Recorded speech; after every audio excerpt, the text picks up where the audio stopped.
Campaign से जुड़ने।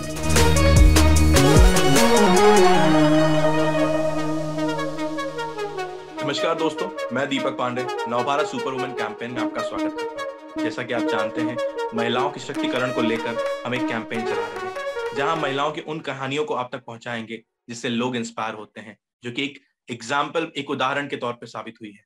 तो आज हमारे साथ है आसाम की पाब्लिता। आइए जानते हैं आसाम से मुंबई तक का सफर कैसा रहा उनका। पाब्लिता, नवभारत पर आपका बहुत बहुत स्वागत है। हाय हाय, थैंक यू। आप आसाम से बिलोंग करती हैं, राइट? सो आसाम से मुंबई तक की जर्नी कैसी रही होगी? एक्चुअली मैं यहाँ पहले कॉलेज करने के लिए आई। मैं जय हिंद कॉलेज में मैंने कॉलेज फिनिश किया, ग्रेजुएशन।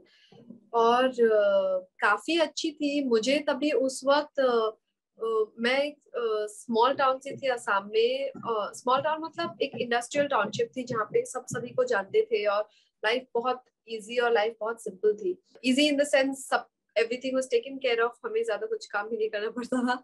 और यहाँ आके ऑब्वियसली कॉलेज लाइफ तो ऐसी थी कि जो भी पॉकेट मनी थी पहले पहले एक मतलब महीने के शुरू में खत्म कर दो, लास्ट में खिचड़ी बना के खाओ। वैसे वैसी कॉलेज लाइफ थी। उसके बाद मैंने एक्टिंग शुरू किया। तो मुझे पहले से बॉम्बे आने का बहुत शौक था, क्योंकि मुझे बॉम्बे सिटी का पेस अच्छा लगता था, कि जो फास्ट पेस है, जो कि आजकल अच्छा नहीं लगता है। बॉम्बे तभी तब बॉम्बे था, अब मुंबई हो गया शायद ये बदलाव की वजह से। अभी अभी हाँ, अभी मुंबई हो गया। और उसके बाद अभी ऐसा लगता है कि बहुत ज्यादा फास्ट तो नहीं है सिटी, थोड़ा मतलब ब्रेक ले लेना चाहिए। लेकिन ऑब्वियसली डिफिकल्टीज थी जब मैंने पहले एक्टिंग शुरू की, लेकिन मेरे लिए फिर भी इजी था, क्योंकि मेरी दोनों बहनें अब मुंबई में रहती है। तो कभी भी ऐसा होता था कि मतलब मैं अकेली भी फील करती हूँ, या फिर कॉलेज के टाइम पे तो ऐसा बहुत होता था कि खाने के लिए पैसे नहीं, सब पैसे खत्म हो गए तो दीदी के घर पे जाके रुक जाती थी 2-3 दिन। So that was one advantage. But काफी अच्छा ही रहा है, मैं बोलूंगी। काफी स्मूथ, काफी ब्यूटीफुल। एंड ऑब्वियसली जी, मैंने बहुत मतलब बहुत कुछ सीखा भी है यहाँ पे, बहुत ग्रोथ हुई है मेरी। सो कहाँ से इंस्पिरेशन आती है आपको इस एक्टिंग के लिए? कहाँ से मिली इंस्पिरेशन? किस तरह से पेरेंट्स का सपोर्ट रहा? पेरेंट्स तो मेरे बहुत ही सपोर्टिव थे हमेशा से स्कूल में। मेरे फादर मार्क्स वगैरह से ज्यादा इसमें इंटरेस्ट देते थे कि मैं म्यूजिक वगैरह कर रही हूँ कि नहीं, एक्स्ट्रा। क्योंकि उनको भी, मेरे फादर को म्यूजिक का बहुत शौक है, वो खुद भी एक म्यूजिशियन है।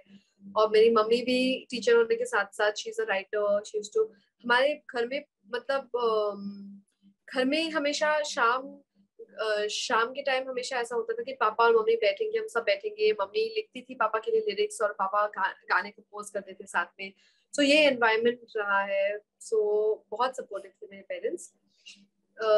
सो उस हिसाब से फैमिली से बहुत सपोर्ट मिलने की वजह से मैं अपने आप को बहुत बहुत ज्यादा लकी मानती हूँ, क्योंकि बहुत लोगों को मिलता नहीं है। स्पेशली हमारे ये इंडस्ट्री में जब भी कोई भी बच्चा बोलता है कि मुझे पढ़ाई नहीं करना है, इसके बाद मुझे मतलब जॉब नहीं करना है, मुझे कुछ और करना है, आर्ट में करना है, परफॉर्मिंग आर्ट्स में। सो सब पेरेंट्स यूजुअली यही बोलते हैं कि चुपचाप मतलब कॉलेज खत्म करके चुपचाप कुछ और करो, जॉब करो। So that I feel very lucky about and very grateful. So that way parents का हाँ हमेशा से सपोर्ट रहा। मैं इस चीज को कहूंगा, शायद कहीं ना कहीं हालांकि बदलाव आ चुका है, चेंज हो रहा है और अब आगे भी इससे बेहतर होगा। लेकिन जिस शहर से आते, जैसे आसाम या नॉर्थ साइड के जो कुछ इलाके आज भी हैं जहां से लोग इस तरह से एक मेंटालिटी होती है कि जब इस इंडस्ट्री में आते हैं, तो आप जब अपने होम टाउन जाती हैं तो किस तरह का एक्सपीरियंस, वहाँ के लोग किस तरह से आपको what how they meet you, किस तरह से क्या कुछ कहते हैं आपको? मैं जब जाती हूँ मतलब मैं तो अपने सारे रिश्तेदारों से मिलती हूँ, और उनके लिए तो मैं अभी भी, जैसे जितना भी एज हो जाए, वो लोग ऐसे ही मानते हैं कि मैं अभी भी मतलब 8-9 साल की बच्ची हूँ। वैसे ही ट्रीट करते हैं मेरे चाचा लोग, सब लोग मुझे ऑल द टाइम टीज करते रहते हैं हमेशा। वही सब चलता रहता है अभी भी। वो लोग मतलब क्योंकि मैं घर में सबसे छोटी भी हूँ, तो उनको अभी भी लगता नहीं है कि मैं कुछ भी बड़ी हो गई हूँ। वो लोग हमेशा ऐसे बोलते हैं, हाँ हाँ थोड़ी 1-2 फिल्म करे, बहुत बड़ी नहीं हो गई, चुपचाप बैठ जाओ। तो ऐसा ही होता है। इसलिए मुझे काफी अच्छा लगता है मतलब घर जाके सबसे मिलना, क्योंकि मुझे जब भी मैं बिजी रहती हूँ, मुझे लगता है कि वो कितनी रिस्पॉन्सिबिलिटीज बढ़ गई है एंड ऑल दैट। वहां जाके सब खत्म हो जाता है, ऐसा लगता है कि मैं अभी भी छोटी सी बच्ची हूँ। सो पब्लिता, तुम आपने लिपस्टिक अंडर द बुरखा मूवी की थी, साथ ही बॉम्बे बेगम की थी। तो इन सब चीजों में एक वुमेन सेंट्रिक फिल्म थी।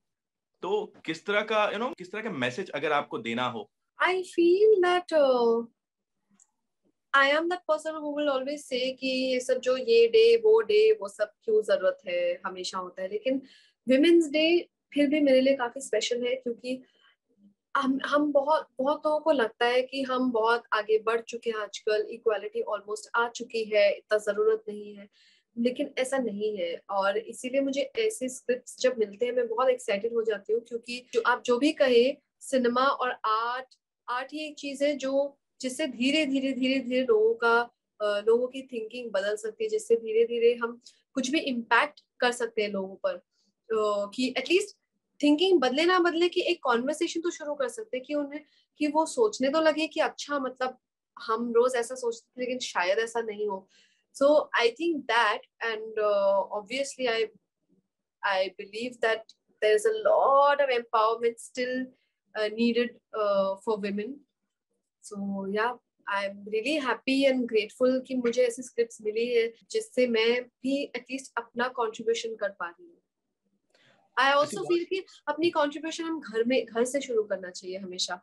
मेरे घर पे मैं बहुत सारी रूल्स को चेंज करके मैं काफी एम्पावर्ड फील करती हूँ। थैंकफुली मेरी फैमिली भी ऐसे मुझे फील कराती है, और मुझे ऐसा लगता है कि हम सब औरतों को बाहर से पहले घर से अपने आप से शुरू करना चाहिए। वैसे ही किस तरह का रूल अगर आप बताएं कि कौन से रूल चेंज किए हैं तो हमारे दर्शकों को पता चलेगा। It's not like a rule that I've changed, but I've been living my life in a certain way. मुझे nobody will tell me what to do, what not to do. जैसे usually it happens with a boy. Usually always girls are asked, अच्छा मतलब क्या चल रहा है, क्या कर रही हो, अच्छा मतलब खाना लगा दो, खाना बना दो। So I always try, मैंने पहले से एक्चुअली शुरू कर दिया कि मैं किसी से कभी कुछ पूछूंगी ही नहीं। हमेशा बताती हूँ कि मैं ये कर रही हूँ। पहले तो मेरे पेरेंट्स बौखला गए थे कि जब मैंने बोला कि मैं घूमने जा रही हूँ, घूमने जा रही हूँ मतलब पहली बार जब हुआ था बहुत सालों पहले। लेकिन ऑब्वियसली मेरे पेरेंट्स ने भी ऐसे मुझे रेज किया है कि मैं इंडिपेंडेंट फील करूँ, मैं इंडिपेंडेंट बनूं, और वैसे ही अभी चलता आ रहा है। बहुत सारी फीमेल यूथ्स हैं जो इंडस्ट्री में भी एंट्री करना चाहती हैं या अलग अलग सेक्टर में जॉब करना चाहती हैं, बट किसी न किसी कारण से, जैसा कि आप एक बेबाकी से आपने कह दिया, लेकिन उन्हें शायद ये मौका नहीं मिल पाता है। तो क्या मैसेज आप उन महिलाओं को या उन फीमेल यूथ को देना चाहेंगी? मैं ये कहना चाहती हूँ कि जब आप श्योर है आपको क्या करना है, जब तक आपको पता है कि ये करके यही करना है, मुझे लाइफ में यही करके खुशी आएगी। जैसे हर सबके लिए ऑब्वियसली इतना आसान नहीं होता है। जैसे मैंने अपने पेरेंट्स को बोला कि मुझे करना है एक्टिंग, उनको कोई प्रॉब्लम नहीं थी, लेकिन सबके साथ ऐसा नहीं होता है। लेकिन अगर किसी ने ना बोल दिया, अगर किसी चीज के लिए आप नहीं कर पा रहे कोई भी चीज, इमीडिएटली उस पे होप नहीं मतलब छोड़ना चाहिए कि अब तो नहीं हो पाएगा। स्ट्रेटेजाइज करो, सोचो कि कैसे क्या करके किस हिसाब से हम यहाँ तक जा सकते हैं। मैं ये नहीं बोल रही हूँ कि एकदम लड़ झगड़ के घर छोड़ के भाग जाओ। किस तरह के आप कॉन्वर्सेशंस कर सकते हो कि अपने पेरेंट्स को कन्विंस कर पाओ।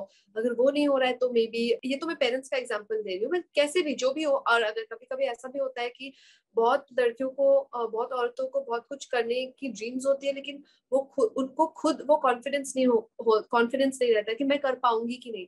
I feel that is very important, to believe in yourself, to believe that you know what is right for you, you know what is best for you, because only you have lived your life. Right, correct. So I feel then just having that confidence and trying to figure out things slowly as best as possible and figure out what is best for you. So इस industry में role model किसे मानती हैं आप? If we go with the female, ऐसा कोई role model तो नहीं है। जब भी मैं कोई भी फिल्म देखती हूँ और कोई भी एक्टर मुझे बहुत अच्छी लगती है तो मुझे लगता है कि वाह, इसने कितना अच्छा काम किया है। फिर दूसरी फिल्म देखती हूँ, फिर मैं देखती हूँ वाह, इसने भी कितना अच्छा काम किया है। I think it's just like that, every story, every film, every different characters that so many actors and actresses play, I think उसी से आई गेट इंस्पायर्ड।